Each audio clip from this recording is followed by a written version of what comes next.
আচ্ছা আচ্ছা, এক নম্বর প্রশ্ন হলো আহলে হাদিস কি সাহাবীর জামানায় ছিল? প্রতিটা শব্দের দুটো অর্থ থাকে, একটা হলো শাব্দিক অর্থ আর একটা পারিভাষিক অর্থ। শাব্দিক অর্থ আহলুল হাদিস মানে হলো হাদিসের অধিকারী, হাদিসের ধারক বাহক।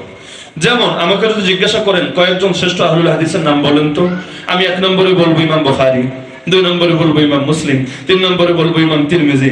বলবেন হুজুর তারা আবার আহলে হাদিস হলো কিভাবে?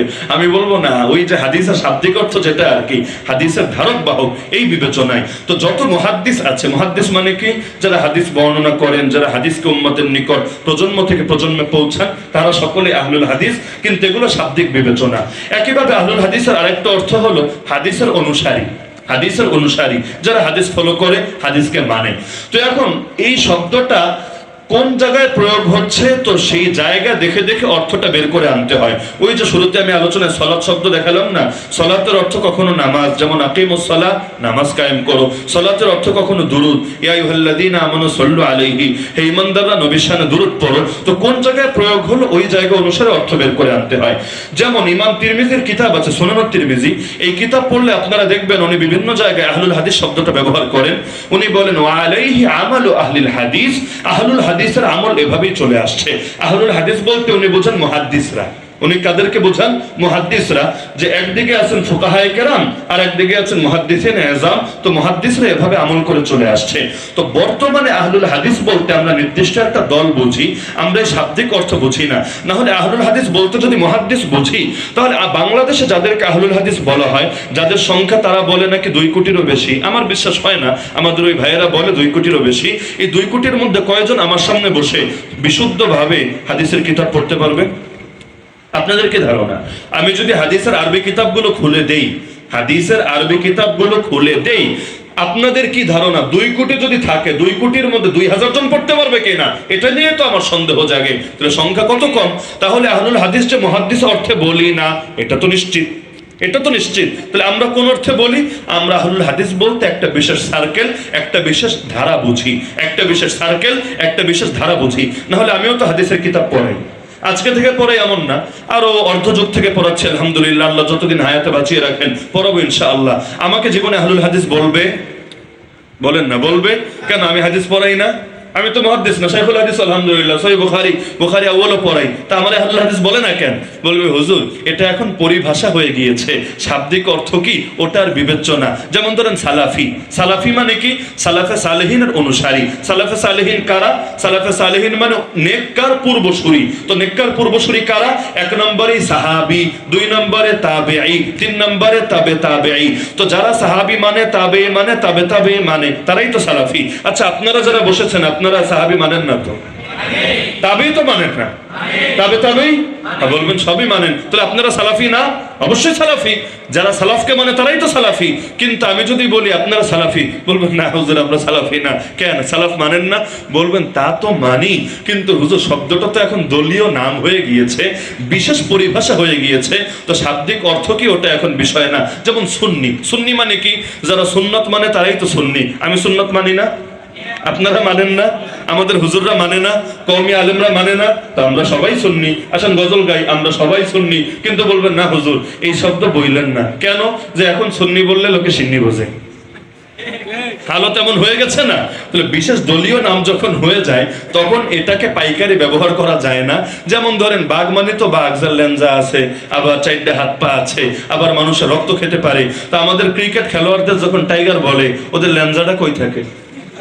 প্যান্টের মধ্যে থাকে তো নাকি? প্যান্ট খুললে পাওয়া যাবে? বলবে না হুজুর এখানে টাইগার ওই ল্যাংজাওয়ালা বাঘ অর্থে না, বনের রাজা অর্থে না, না হলে তো এদেরকে ধরে মিরপুর স্টেডিয়াম থেকে সুন্দরবনে ছেড়ে দিয়ে আসতে হবে, ওই অর্থে না, ভিন্ন অর্থে বলে। তাহলুল হাদিস এখন পুরো আলোচনা থেকে আপনারা ক্লিয়ার। আমি সবগুলো পয়েন্ট ধরিয়ে দিচ্ছি, কারণ আমি চেষ্টা করি যে কোনো ক্ষেত্রে বিবেচনা বোধের পার্থক্য থাকলে সবগুলো ক্লিয়ার করে দেওয়া। এখানে দলান্ধতা বা কোনো একটা পক্ষকেই হুদাই উঠাতে হবে আর এক পক্ষরে ডুবাতে হবে এমন কোনো কথা না। তাহলুল হাদিস বললে বা আহলে হাদিস বললে আমাদের দেশে যেহেতু সুনির্দিষ্ট একটা সার্কেল বোঝায়, একটা দল বোঝায়, তা আমাকে যদি জিজ্ঞাসা করেন যে এই নামের কোনো দল বা এই রকম কোনো দল সাহাবীদের যুগে বা নবীর যুগে ছিল কিনা, আমি বলবো না, ছিল না। আমি বলবো ছিল না। যেমন আমাকে যদি প্রশ্ন করেন আপনি যে কাদিয়ানি নবীর জামানায় ছিল কিনা, আমি বলবো না, কাদিয়ানি নবীর জামানায় ছিল না, কারণ গোলাম মাহমুদ কাদিয়ানিরও জন্ম হয় নাই আর অনুসারীদেরও জন্ম হয় নাই। হ্যাঁ বলবেন, হ্যাঁ এই গুণের লোক কি ছিল না যারা আমার নবী ছাড়া অন্য কাউরে নবী মানত, ছিল কিনা? আমি বলবো হাতা ছিল, কিন্তু ওদের নাম কাদিয়ানি না। যেমন যারা মুসাইলিমা কাজ্জাবরে নবী মানত ওরা তো ছিল, যারা আসওয়াদ আনসির নবী মানত ওরা তো ছিল, কিন্তু তাই বলে ওদের নাম তো কাদিয়ানি না। তো নবীর যুগে যারা ছিল, ধরেন সাহাবীরা, তারা কি কোরআন মানতো না? আরে মানতো না। আর কেউ যদি বলে তারা আহলে কোরআন ছিল না, আউযুবিল্লাহ, আমি বলবো তুই বেঈমান হয়ে গিয়েছিস। কারণ আহলে কোরআন বললে আমরা বিশেষ একটা দলকে বুঝি। কোন দল? যারা বলে আমরা কোরআন তো মানি, কিন্তু হাদিসকে আমরা ইসলামী শরীয়তের একটা সোর্স, একটা দলিল হিসাবে, একটা উৎস হিসাবে মানি না। নাউযুবিল্লাহি মিন যালিক। আমরা বলবো তোমরা নিজেদেরকে মুসলমান পরিচয় দেওয়ার অধিকারী রাখো না। এখন কেউ যদি বলে নবীর সাহাবীরা কি কোরআন মানতো না, আমি বলবো হ্যাঁ অবশ্যই মানতো। তাদেরকে কি আহলে কোরআন বলা যাবে না? আমি বলবো না। বর্তমানে আহলে কোরআনটা যেই অর্থে চলছে এই অর্থে বলা যাবে না, কেউ বললে কাফের হয়ে যাবে। বিবেচনা বোধের পার্থক্য ক্লিয়ার? আমি একটা হাদিস শোনাই, আর একটু ক্লিয়ার হবে। সহিহ হাদিস, আল্লাহ রাসূল বলেন ইন্না লিল্লাহি আহলিনা মিনান নাস, মানুষের মধ্যে আল্লাহর ফ্যামিলি আছে, আল্লাহর আহলে বাইত আছে। আল্লাহর নবীকে প্রশ্ন করলো সাহাবীরা অবাক হয়ে, ইয়া রাসূলুল্লাহ তারা আবার কারা? আল্লাহ রাসূল বলেন আহলুল কুরআন। শব্দ দেখেন, আহলুল কুরআন হুম আহলুল্লাহি ওয়া খাসাতুহু, কোরআনের অধিকারীরা মানে হাফেজরা, কোরআনের ধারক এবং বাহকরা, তারা আল্লাহর ফ্যামিলি এবং আল্লাহর খাস লোক। সহিহ হাদিস। তার মানে এখানে আহলে কোরআন বলতে বোঝানো হয়েছে কাদেরকে? হাফিজ সাহেবকে, যারা সিনার মধ্যে কোরআনকে ধারণ করে রেখেছে। আজকের যুগে যখন আমরা আহলে কোরআনের সমালোচনা করি বয়ানে, তখন কি হাফেজের সমালোচনা করি? না। কোন শব্দ যখন, মাথায় রাখবেন, কোন শব্দ যখন পরিভাষা হয়ে যায়, তখন সেটা বললে সাধারণভাবে পরিভাষাই বুঝায়। যেমন জঙ্গিবাদ, জঙ্গিবাদ একটা পরিভাষা হয়ে গেছে না? তাহলে শাব্দিক অর্থ কি? শাব্দিক অর্থে জং মানে যুদ্ধ, জঙ্গি মানে যোদ্ধা, জঙ্গিবাদ মানে যুদ্ধের মতবাদ। শাব্দিক অর্থের বিবেচনায় যদি দেখেন, তাহলে কেউ যদি বলে ইসলামে জঙ্গিবাদ নাই, তাহলে সে কি বলতে চায়? ইসলামে যুদ্ধ নাই, ইসলামে কিতাল নাই, ইসলামে জিহাদ নাই। আর কেউ যদি এই কথা বলে শাব্দিক অর্থের বিবেচনায়, ইমানদার থাকবে নাকি? তাহলে বলবেন যে যারা ইসলামে জঙ্গিবাদ নাই বলে ওরা তাহলে কি কাফের? আমি বলবো না। ওরা কোন অর্থে বলে আগে ক্লিয়ার করো। এখন যারা বলে এদের মধ্যে একটা দল আছে ওই চুলকানি অর্থেই বলে, কাফের মুশরিক নাস্তিকদের মধ্যে। কিন্তু আরো অনেকে বলে এই অর্থে যে ইসলামে সন্ত্রাস নাই, তারা সন্ত্রাস আর জঙ্গিবাদটাকে সমর্থক অর্থ হিসেবে ব্যবহার করে। তো ফতোয়া দিতে চাইলে আগে ক্লিয়ার হতে হবে শব্দটাকে কোন অর্থে ব্যবহার করা হচ্ছে। তো যেহেতু পেচান্না একটা প্রশ্ন করেছেন, পেচান্না প্রশ্ন মানে বুঝছেন তো, আমি যদি এক বাক্যে জবাব দিই কালকে বাংলাদেশের মিডিয়া গরম হয়ে যাবে, ফেসবুক ইউটিউবে একেবারে সেই চুলচেরা বিশ্লেষণ চলবে। এজন্য ভেঙে চুরে একেবারে নারী নক্ষত্র বের করে তারপর সার্জারি করে করে জবাবটা দেওয়া লাগলো। এখন জবাব ক্লিয়ার তো, যে আহলুল হাদিস এই শব্দটা বর্তমানে যে অর্থে চলছে, এই অর্থের এই বিশেষ সার্কেল, বিশেষ দল, এই বিবেচনায় যদি জিজ্ঞাসা করা হয়, তাহলে এই রকম দল আল্লাহ নবীর জামানায় ছিল না, এই রকম দল। আর যদি বলেন যে হাদিস মানতো কিনা ওই যুগের লোকেরা, কোরআন মানতো কিনা, নবীর আদর্শ মানতো কিনা, আমি বলবো এটা তুমিই বলো, আমার জবাব দেওয়া লাগবে না, তুমিই বলো মানতো কিনা। কিন্তু এখানে মানা এক জিনিস, পরিভাষা এক জিনিস। যেমন আমি হাদিস পড়াই, আমার আহলুল হাদিস বলবেন না। ইমাম বুখারী হাদিস পড়ায়, তারে আবার আহলুল হাদিস বলবেন। আবার আপনাদের মধ্যে যারা হাদিস পড়তেই পারে না ওদের আহলুল হাদিস বলছেন। তার মানে শব্দগুলো জগা খিচুড়ি হয়ে গেছে। সুতরাং ভেঙে চুরে ব্যাখ্যা করেই এখানে জবাব দেওয়া লাগবে। আর দ্বিতীয় প্রশ্ন যে করেছেন যে তারা চার মাযহাব মানে না, তাহলে কি মানে? তারা নিজেরাই একটা মাযহাব। আহলে হাদিসটাই কি একটা? বলবেন হুজুর তারা না লামাযহাবী। এই লামাযহাবটাও একটা মাযহাব। ওই যে আগে বললাম যে অবিশ্বাসীও একটা বিশ্বাসে বিশ্বাসী, অবিশ্বাসী যারা ওরাও একটা বিশ্বাসে বিশ্বাসী, ওরাও বিশ্বাসের বাইরে না। পৃথিবীতে বিশ্বাস ছাড়া কোনো লোক নাই। তো যে অবিশ্বাসী ও বিশ্বাসী, যে অবিশ্বাসী ও বিশ্বাসী, একইভাবে যে লামাযহাবী ও মাযহাবী। বলবেন কিভাবে? কারণ ওদেরও একটা ধারা আছে, ওদেরও একটা ধারা আছে, এবং সেই ধারাটাকে ওরা ঠিকঠাক ভাবে মেনে চলে। যদি কেউ ধারাকে ভঙ্গ করে একটা আর একটারে গালি দেয়, তুই লামাযহাবীদের কলঙ্ক। তরে ভাই তোরা তো মূলনীতি আছে, না হলে কলঙ্ক বলছিস কিভাবে? আজকে আপনাদের এখানে আসার পথে আমার তো একটা অভ্যাস জানেনই, আমি প্রচুর পরিমাণ বয়ান শুনি। কিসের জন্য?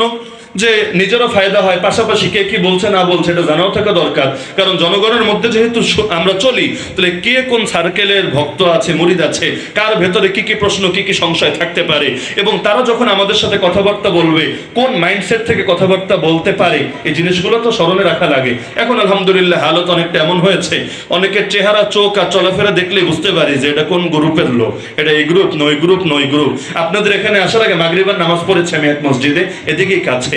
তো ঢোকার সময় তিনটা লোক একজন আরেকজনকে দেখাচ্ছে। দেখানো দেখে আমি বুঝেছি, এক নম্বরে চিনেছে, দুই নম্বরে আমার নিয়ে একটু অ্যালার্জিও আছে। হ্যাঁ, এখন সামনাসামনি তো আর কেউ অ্যালার্জি প্রকাশ করে না, এখনো পর্যন্ত এরকম হালত আমরা দেখি নাই। তো এখন পুরো নামাজের শুরু থেকে শেষ খেয়াল করলাম, একেবারে বের হয়ে আসা পর্যন্ত সবকিছু গভীরভাবে খেয়াল করছে। আর আমি তাদেরকে যেই দলের ভেবেছিলাম, তাদের নামাজ পড়া দেখে আমি বুঝে ফেলেছি, যাক আমার ধারণা ঠিক আছে, তারা ওই দলেরই। তো এখন চোখ চলাফেরা এগুলো দেখে অনেক কিছু বুঝে আসে আলহামদুলিল্লাহ, একটা অভিজ্ঞতার কারণে। তো আজকে শেখ আব্দুর রাজ্জাক বিন ইউসুফের একটা বয়ান শুনছিলাম, উনি আফসোস করে বলছেন যে আহলে হাদিসরা আল্লাহ আমাদের কওমি ঘরানার লোকদেরকে ভালো রেখেছে, মাঝে মধ্যে টুকটাক লাগলেও ওই মুখ পর্যন্তই থাকে, মাইক পর্যন্তই থাকে, কেউ কাউরে মারে না আলহামদুলিল্লাহ। মারতে দেখেছেন? আমি দেখি নাই, আমার অজানায় কেউ কোনোটা থাকলে থাকতে পারে। তো যেই হারে মায়ের এদিক সেদিক চলে, তো জিনিসটা মুশকিল। তাহলে মারামারি করবে কেন? আহলুল হাদিস পরিচয় দেওয়ার পর মারামারি করবে কেন? তার মানে ধারাগত পার্থক্য আছে নাকি নাই? আহলে হাদিসে সবার হাত বাঁধা একরকম, সবার নামাজ পড়া একরকম, তাদের মধ্যেও বহুত ইখতিলাফ আছে নাকি নাই? আছে। ইখতিলাফ মেটানোর জন্য লামাযহাবী হয়েছে, দিন শেষে ইখতিলাফ তারাও মেটাতে পারে নাই। এখনো পর্যন্ত তারা বহু মাসালায় ইখতিলাফ করে যাচ্ছে এবং করতে বাধ্য। কারণ কোরআন হাদিসের দলিলেই যদি ভিন্নতা থাকে, তুমি ভাই ভিন্নতা মেটাবা কিভাবে? রব্বুল আলামিনের সিস্টেমই এটা।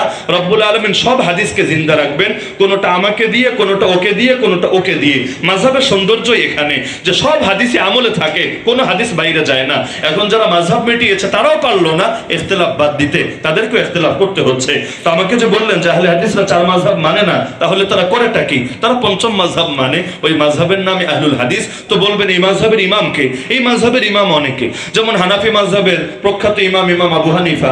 শুধু আবু হানিফা একাই না, ওনার বোর্ডের মধ্যেও তো ছিল আরো 40 জন, ইমাম আবু ইউসুফ, ইমাম মুহাম্মদ, ইমাম হাসান বিন জিয়াদ, ইমাম আব্দুল্লাহ বিন মুবারক, ইমাম জুফার, আরো অনেকে।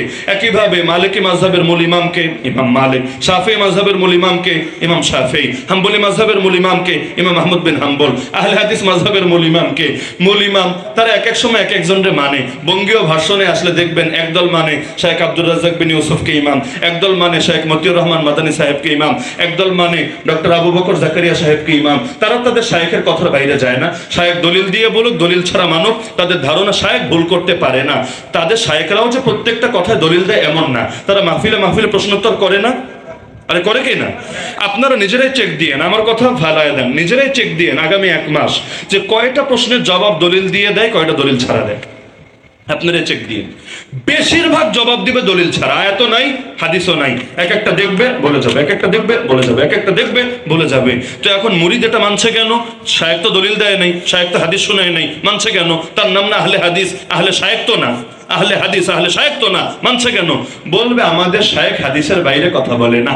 বাহ, তোমাদের শায়েখরা জাদুঘরে সাজায় রাখো। ইমাম আবু হানিফা হাদিসের বাইরে গিয়ে কথা বলে, ইমাম শাফি হাদিসের বাইরে গিয়ে কথা বলে, আর তোমাদের শায়েখ শাইখুল কুল্লি ফিল কুল একেবারে আবু হানিফারও পেছনে ফেলে দিয়েছে, উনি হাদিসের বাইরে গিয়ে কথা বলে না। তো ওনারা তো সাজায় জাদুঘরে রেখে দেওয়াই দরকার। তো কখনো ইমাম মানে এদেরকে, কখনো আরেকটু গোড়ায় চলে যায় শেখ আলবানীকে, কখনো আরেকটু গোড়ায় চলে যায় একেবারে সেই পরিচয় দেয় ইমাম ইবনে তাইমিয়াকে, ইমাম ইবনুল কাইয়িমকে। তবে এগুলো আবার সব ক্ষেত্রে মানে না। ইমাম ইবনে তাইমিয়া হাম্বলি, হাম্বলি মাযহাবের অনুসারী। ইমাম ইবনুল কাইয়িম হাম্বলি, হাম্বলি মাযহাবের অনুসারী।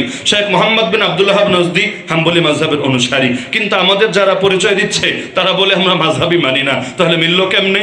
এবং যেই ফতোয়াটা তাদের পক্ষে যায় না, এই ফতোয়া মানে না। ইমাম ইবনে তাইমিয়া 20 রাকাত নামাজের পক্ষের লোক, কিন্তু তারা নামাজ পড়বে 8 রাকাত, কিন্তু বলবে ইমাম ইবনে তাইমিয়াকে মানি। কিভাবে? শেখ আলবানী এক হাদিসের ব্যাপারে বলেছেন হাদিসটা মুনকার হাদিস, অগ্রহণযোগ্য হাদিস। আমাদের এরা আবার দলিল দেয় কি হাদিস? আল্লাহ যখন কুরসিতে বসলেন, নাউযুবিল্লাহি মিন যালিক, আল্লাহ যখন কুরসিতে বসলেন, কুরসি করমর করে আওয়াজ করে উঠলো। যেভাবে ভারী কোনো জিনিস যদি বসে কুরসিতে, সেটা করমর করে আওয়াজ করে ওঠে। আর তার উপরে 4 আঙ্গুল পরিমাণ আল্লাহ জায়গা খালি রাখলেন, যেখানে নবী মুহাম্মদ সাল্লাল্লাহু আলাইহি ওয়াসাল্লামকে বসাবেন। নাউযুবিল্লাহি মিন যালিক। জঘন্য আকীদা কারে বলে? ওই কিতাবুস সুন্নাহ একটা আছে, আব্দুল্লাহ বিন আহমদ বিন হাম্বলের লেখা, মানে ইমাম আহমদ বিন হাম্বলের পুত্রের নামে চলে আর কি। বাস্তবতা আল্লাহ ভালো জানে, অনেকে বলে না এটা তার লেখা কিতাবই না, ওই কিতাবের মধ্যে এটা আছে। শাইখ আলবানিও এটাকে অগ্রহণযোগ্য হাদিস বলেছে। কিন্তু আমাদের বাংলাদেশে অনেকে আকীদা প্রচার করে আল্লাহ নাকি বসে আছে, আল্লাহ সমাসীন আছে, নাউযুবিল্লাহি মিন যালিক। তো তারা যে আসলে কারে মানে আমিও বুঝি না। আমার কাছে মনে হয় যে এক এক সময় এক একজনকে মানে, এবং এক এক ধারার লোক এক একজনকে মানে। কেউ মানে অমুকরে শায়েখ, কেউ মানে তমুকরে শায়েখ, কেউ মানে অমুকরে ইমাম, কেউ মানে তমুকরে ইমাম। তো আসলে গোড়ায় গিয়া কারে মানে আমি জানি না। যেমন নাস্তিকদের ইমামকে যদি আমরা জিজ্ঞাসা করেন, আমার কাছে জবাব নাই, কারণ দেখে 12 ভাতারি, এক এক সময় এদিকে এক এক সময় এদিকে। তো আমাদের ভাইয়েরাও আসলে কারে চূড়ান্ত মানে আমি বুঝি না। কারণ যারাই আপনারা ধরবেন দেখবেন তারে বলবেন না আমরা এই লোকের ক্ষেত্রে মানি না, আমরা এখানে কোরআন হাদিস মানি। ভালো কথা, তাহলে দিন শেষে আপনি তারে আটকাবেন কিভাবে? যেমন ইমাম ইবনে তাইমিয়ার নাম শুনেছেন আপনারা? আমি একটা সংগ্রহশালা প্রস্তুত করেছি, এটা নিয়ে লম্বা একটা আলোচনা আমি কখনো করবো ইনশাআল্লাহ।